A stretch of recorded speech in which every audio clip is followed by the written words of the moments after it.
Здравейте, приятели! Добре дошли в моя канал. В момента, ако виждате, карам колело посред нищото. В момента е 4 часа. Сигурно 35 градуса. 4 часа и половина, извинете. 4 часа и половина. Карам колело посред нищото. Няма жива душа по пътя, ето мога да ви покажа. В момента отивам при една приятелка, която днес има рожден ден. Аз сега съм на село, иначе живея в София. И в момента отивам да я търся. Не знам дали е редно толкова часа и дали спят. Сега ще я потърся. Златина се казва, не се чудете как се казва. Ало, Злати! В момента да търся. Ако може да се покаже, да.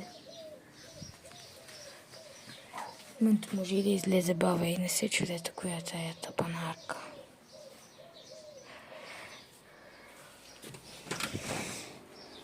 Ало, добър ден. Злати тук ли е?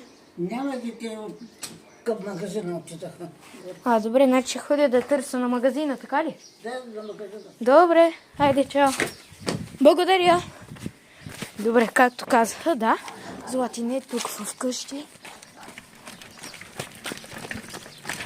Сега отивам към магазина. По принцип на магазина е много далече от тук. Не знам дали ще стигне времето. Да знаете отдолу следващия шорт, който ще кача, дали ми е стигнало времето, защото в момента снимам клипче 3-минутно. Мога и да не ви я покажа на следващото клипче, ще ви я покажа. А сега като спре и пак веднага ще почна да снимам, така че очаквайте. Както ви казах, натиснете камбанката, абонирайте се, пишете коментари, давайте лайкове.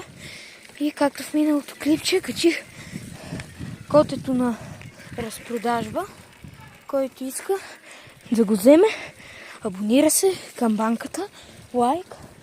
Първият ми абонат, виждам, казвам и преценявам.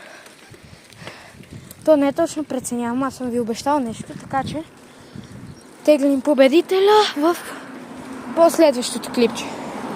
Абонирайте се и ще успеете да вземете много хубаво животинче.